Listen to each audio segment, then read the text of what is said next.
Ang kwentong ito ay hango sa totoong buhay. Karanasan ito ni Duko. Taong 1963, Luna, Apayao.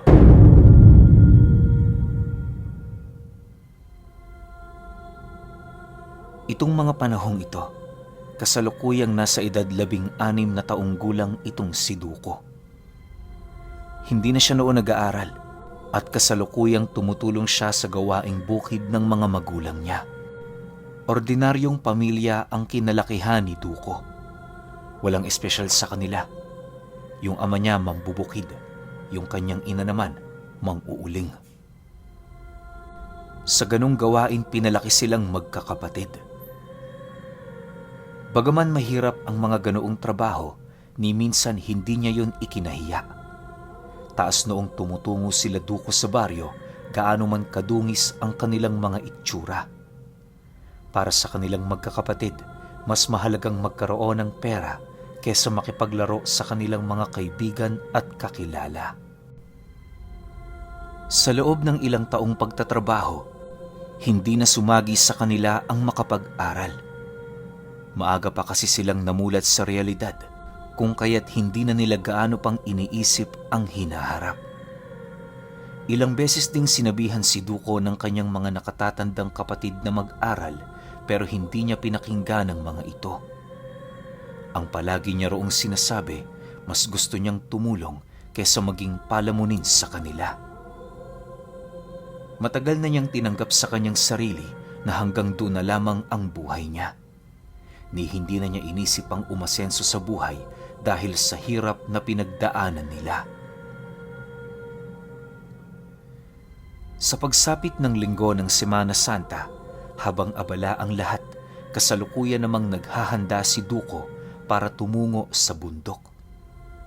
Minabuti niyang siya na lamang ang pumunta roon, gawa ng naghahanda sa pagsasamba ang mga magulang at kapatid niya. Duko, hindi ka ba talaga sasama? Pwede naman tayong mag-uling sa susunod na linggo, di ba? Sa ngayon, mas mabuting ibigay muna natin sa Panginoon kung anong para sa Kanya. Wika ng kanyang ama, matapos naman itong masilayan na aalis na siya. Sige lang ho, tay. Ayos lang ako. Tsaka naniniwala naman ako. Maiintindihan ako ng Diyos sa ginagawa kong ito. Mag-iingat ho kayo, ha? Sagot naman ni Duko rito. Matapos niyang makapagsalita, dali-dali naman siyang umalis para hindi na humaba ang kanilang talakayan. Sa pagbagtas niya ng daan, halos wala siyang nakasabayang mag-uuling patungo sa bundok. Bagaman nag-iisa, nagpatuloy pa rin siya alang-alang sa salaping makukuha niya. Habang inaakyat niya ang paanan ng isang bundok, napansin niyang napakaaliwalas sa lugar na yon. Napakaraming hamog sa paligid at animoy sumasagi na sa kanyang balat ang bumababang alapaap. Hindi na rin niya gaanong masilayan ang kanyang dinaraanan, gawa ng purong kulay puting usok na ang kanyang nakikita. Maya-maya pa, bahagya namang tumigil itong si Duko para magpahinga at kumain ng almusal niya. Habang abala siya sa pagkain, bigla na lamang siyang napalingon sa kanyang tabi nang maramdaman niya ang isang matigas na bagay na dumagan sa balikat niya. Pagsilay niya rito, laking gulat na lamang niya nang tumambad sa kanya ang isang ulo ng lalaki. Kung hindi siya nagkakamali, halos kaedad niya lang din ito. Kagaya niya, meron yung daladalang sako na parabang mang-uuling din ito. Dala ng kanyang kuryosidad, minabuti niya munang kausapin ng lalaking yon bago gumawa ng hakbang para lumayo. Mawalang galang na. Pwede bang sumandal ka muna sa puno? Hindi kasi ako makakain eh. Wika ni Duko habang dahan-dahan niyang inilalayo ang ulo nito sa kanyang balikat. Matapos niyang makapagsalita, napansin niyang animoy hindi siya naririnig ng kanyang kinakausap. Sinubukan niya pang ulitin ang kanyang mga sinabi pero hindi man lang niya naramdaman ang paggalaw nito. Dahil sa pangyayaring yon, naglakas loob na itong si Duko na hawiin ang ulo ng lalaki. Nang magawa na niya ito, laking gulat na lamang niya nang bigla itong humiga sa hita niya. Pagtitigan nilang dalawa, doon na silayan ni Duko ang pagmumukha nito na halos katulad ng sa kanya at kasabay nito ang pagsilay niya sa matamis ng ngiti ng lalaki habang sumasagot sa kanya ng, "Oh, bakit parang gulat na gulat ka?" "Alam ko, ngayon mo lang ako nakita dito. Pero sinasabi ko sa'yo, matagal na akong naninirahan sa lugar na ito." Dagdag pa ng lalaki na sa araw-araw na pag-akyat ng pamilya ni Duko sa bundok, kilala na niya ang bawat pangalan ng mga kapatid at magulang nito. Mariinding inilahad sa kanya ng lalaking yon kung ilan ang bilang ng mang-uuling na napapadpad sa lugar na yon. Sa pagpapatuloy ng kanilang pag-uusap, napagtanto niyang ordinaryong tao lang din naman ito kagaya niya. Hindi niya yon inisipan ng kakaiba sa kadahilan ng kung titingnan mo ang lalaking yon, wala ka namang makikita ditong kaduda-duda. Bago pa man lumalim ang kanilang usapan, inilahad nito sa kanya na mas mainam na doon na lamang sila sa bahay nito mag-usap. Mas ligtas kasi roon kumpara sa lugar na pinagpapahingahan nila. Dahil sa alok ng lalaki, hindi naman nakatanggi itong si Duko. Aminado din naman kasi siya kahit papaano na nais niyang makita ang bahay nito. Naging palaisipan kasi yun para sa kanya, gawa ng sa tinagal-tagal na niyang namumundok, wala siya doong nasisilayang bahay sa paanan man o sa tuktok. Habang binabagtas nila ang daan, doon niya napag-alaman na nag-iisa na lamang sa buhay ang lalaking yon. Bata pa ito pero mulat na ito sa realidad ng mundo. Mariin din itong inilahad sa kanya, hindi ito gumagawa ng anumang trabahong merong karampatang kapalit na pera. Para sa lalaki, sapat na ang makakain sa bawat araw na dumaraan. Mas pinipili nitong magtanim kesa maghanap ng pagkakakitaan sa bayan. Doon niya din napag-alaman ang pangalan nito at ang lugar nitong pinagmulan. "Duko, Corazon nga pala ang pangalan ko. Masaya ako nagkausap tayo. Kagaya ng palagi kong nakikita sa'yo, isa kang mabuting bata." Wika ng lalaki. Makalipas lamang ang ilang minuto, narating na nga nila ang bahay nito sa paanan ng bundok. Pagsilay niya sa lugar, hindi niya maiwasang magulat at magtaka sa kadahilanang palagi siya doong pumupunta. Sa katunayan, may mga pagkakataong doon sila nagsusunog ng uling sa halos ilang araw. Nasisiguro niyang walang bahay roon, gawa ng purong matataas na damo ang palaging nakikita nila sa lugar na yon. Ang labis niya pang ipinagtataka ay kung bakit may malinis na daan roon na nag-uugnay malapit sa baryong tinitirahan nila. Sa pagpasok nila sa loob ng bahay ng lalaki, doon bumungad sa kanya ang mga antigo nitong gamit. Napakalapad din ang bahay nito na halos hindi mo akalaing nag-iisa lang ito sa buhay. Habang umiikot ang kanyang paningin sa paligid, inabutan naman siya ng lalaking yon ng isang piraso ng tinapay at isang baso ng inumin. Paghawak niya rito, walang pagdadalawang isip niya yung kinain at ininom habang nagwiwika dito ng, "Maraming salamat sa pagkain ha. Matanong ko lang sana, kailan ka pa dito tumira? Hindi ko na kasi mabilang ang pagpunta ko rito eh. Pero hindi naman kita nakikita." Nang marinig naman ni Corazon ang kanyang sinabi, ngumiti lang naman ito habang ibinabaling sa ibang bagay ang paksa ng kanilang pinag-uusapan. Bagaman nais niya sanang malaman ang sagot ng lalaking yon, minabuti na lamang niyang sumunod sa kung ano ang nais nito. Maya-maya pa, nagpasya na sila na lumabas ng bahay para pagmasdan ng paligid.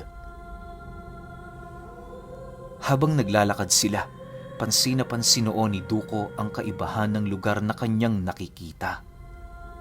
Maniwala kayo o hindi, sa lugar ng lalaking yon, wala siyang nakikitang punong kahalintulad ng mga orihinal na punong tumubo sa lugar. Ang mga dahon din sa paligid nakapagtatakang kulay pula imbis na kulay berde.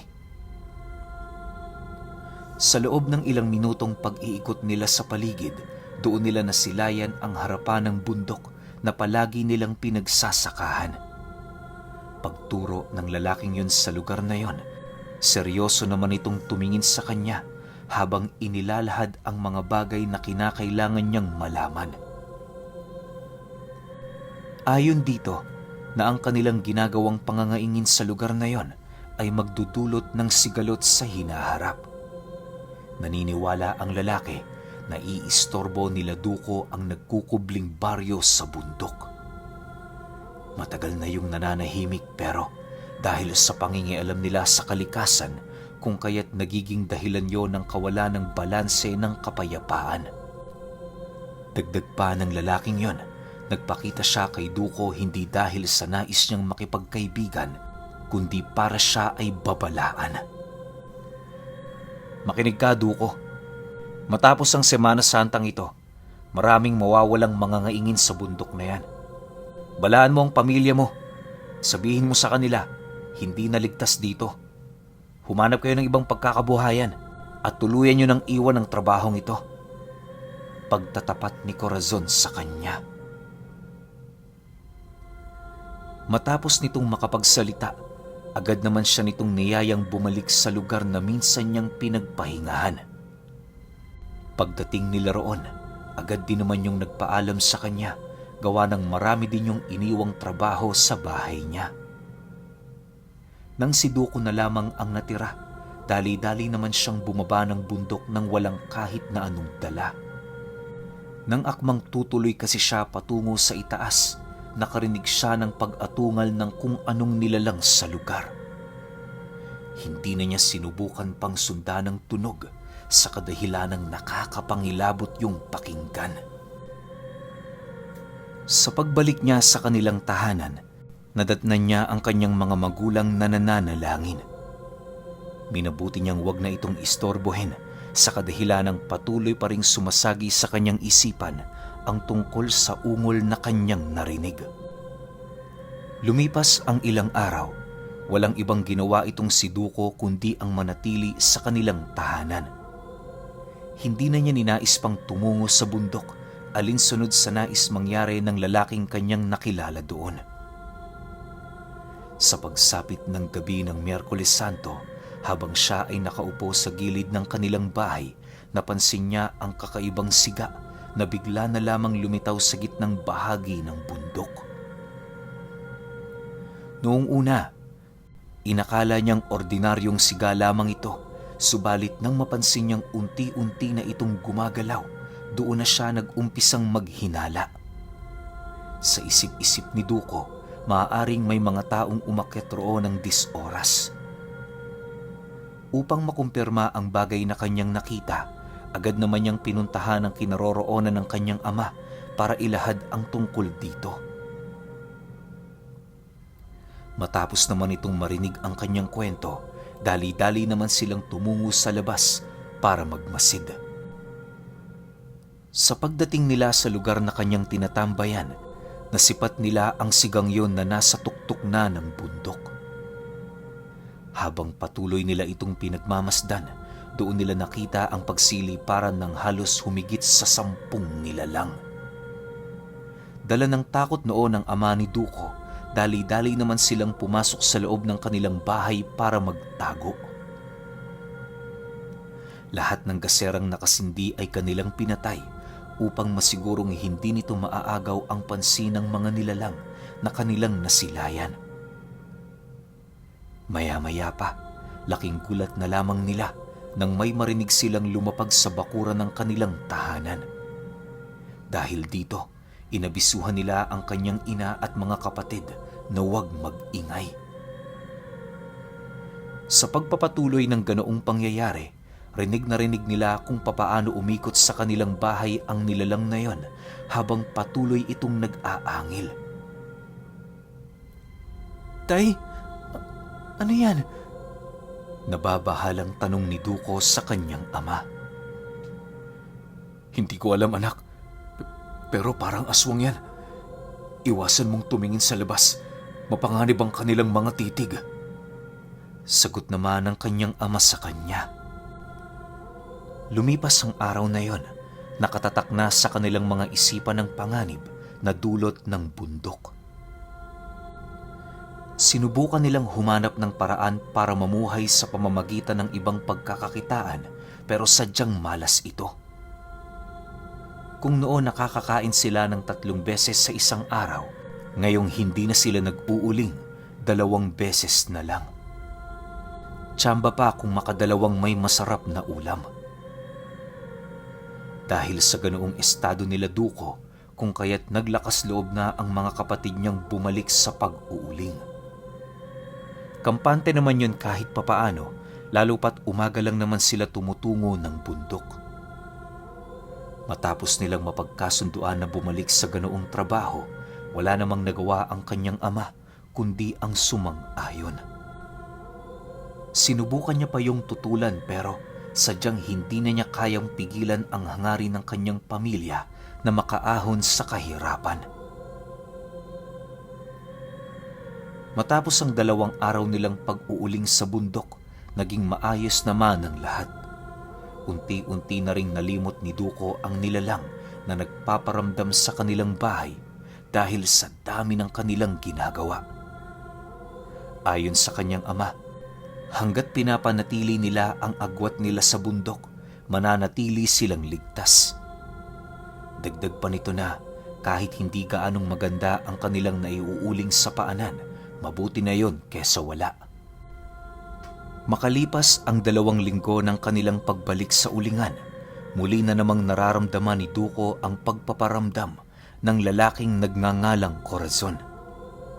Sa puntong yon, hindi na ito personal na nagpakita sa kanya, bagkus ay dumadalaw na lamang yun sa kanyang panaginip.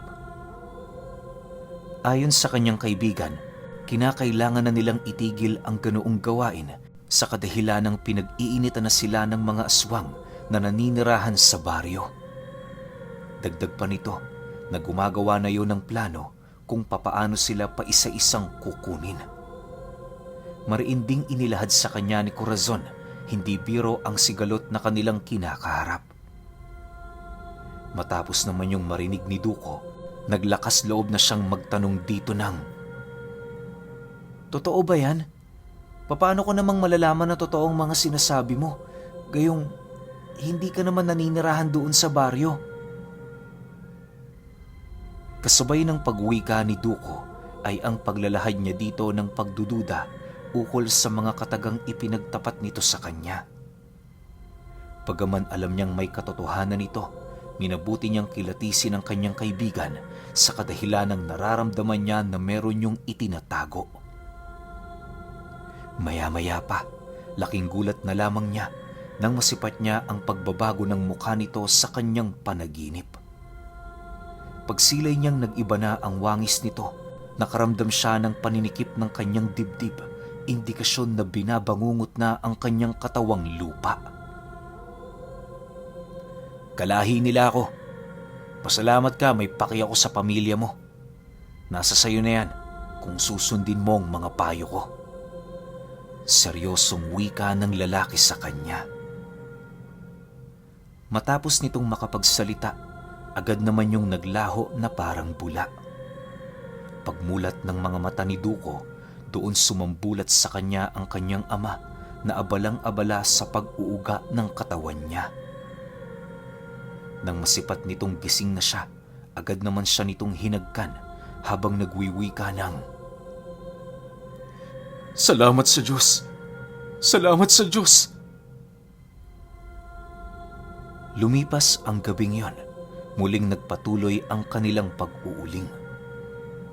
Labag man sa loob ni Duko ang sumama, kinakailangan niyang tumungo roon para protektahan ang kanyang pamilya. Habang nasa kasagsagan sila ng pagpuputol ng puno, bigla naman silang natigilan nang masipat nila ang grupo ng mga katutubong bumababa ng bundok. Paglapit ng mga ito sa kanilang kinaroroonan, isa-isa naman sila nitong pinagmasdan habang nananatiling walang imik. Pagsilay ni Duko sa isang batang kasama nito, laking gulat na lamang niya nang mapansin niyang si Corazon ang batang yon. Sinubukan niya yung kausapin, ngunit nananatiling tahimik ang bata. Makalipas pa ang ilang minuto, bigla yung nagtago sa isang lalaki na siya namang naging dahilan para kay Duko na yon ay tantanan. Sa pagpapatuloy ng pangyayari, dahan-dahan na nilang nararamdaman ang panganib na dala ng katutubo. Habang lumalapit ito sa kanila, pansin na pansin nila Duko noon ang mahigpit nitong paghawak sa mga armas nitong dala. Maya-maya pa, bigla na lamang natigilan ang mga katutubo nang masipat nila ang pagdating ng iilan sa kanilang mga kasama na nanggaling pa sa likurang bahagi ng bundok.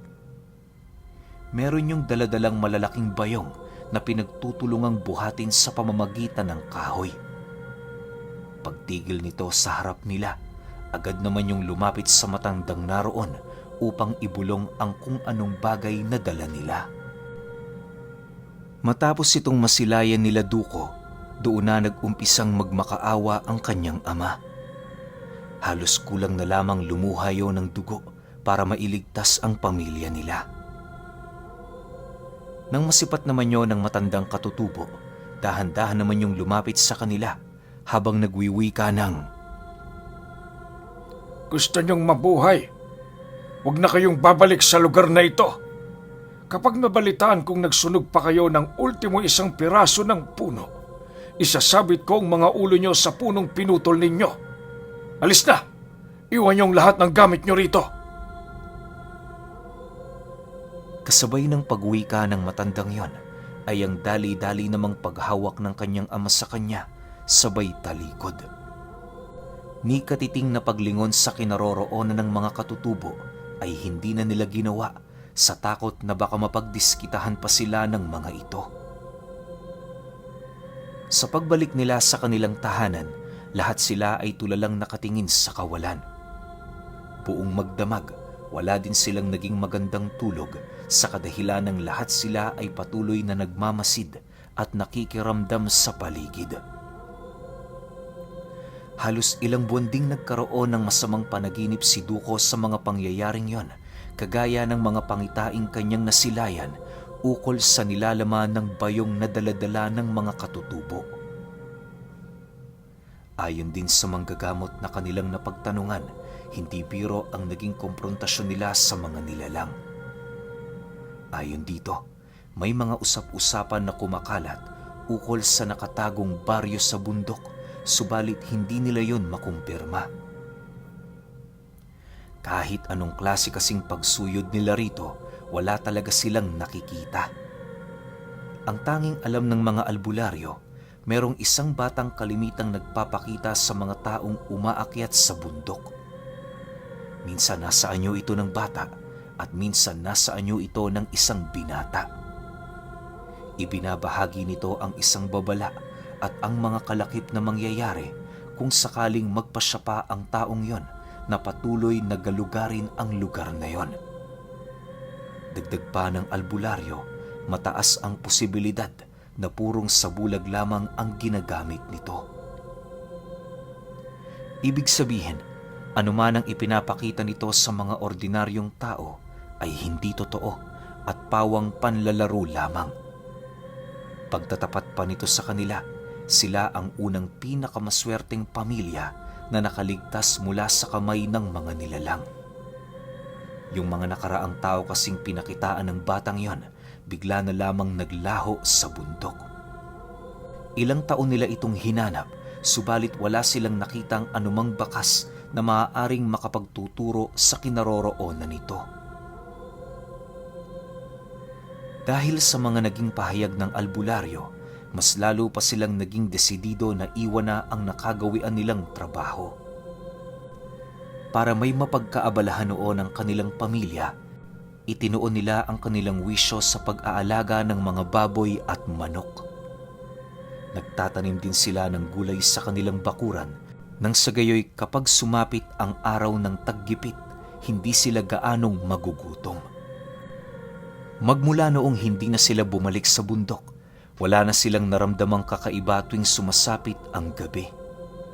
Naging payapa na din ang kanilang mga buhay sa kabila ng patuloy nilang pagsilay sa mga nilalang na lumilipad sa bundok tuwing gabi. Pero alam niyo ba, ilang dekadang itinago nila Duko ang tungkol roon sa takot na baka mapagbuntungan sila ng galit ng mga nilalang na yon. Sa loob ng ilang taon nilang pagkikibit-balikat, maraming tao sa baryo ang bigla na lamang naglaho. Ni isa sa mga ito, hindi na natuntun pa. Kahit anuman ang gawing pagsisisi nila Duko, naniniwala silang hindi na maibabalik pa ang buhay ng mga ito. Aminado sila, nangyari ang mga bagay na yon dahil sa ginawa nilang panggagambala sa bundok na merong baryo ng mga katutubong aswang. Pero kahit napakasalimuot ng kanilang naranasan, hindi pa rin malilimutan ni Duko ang minsang pagbibigay sa kanya ng babala ni Corazon.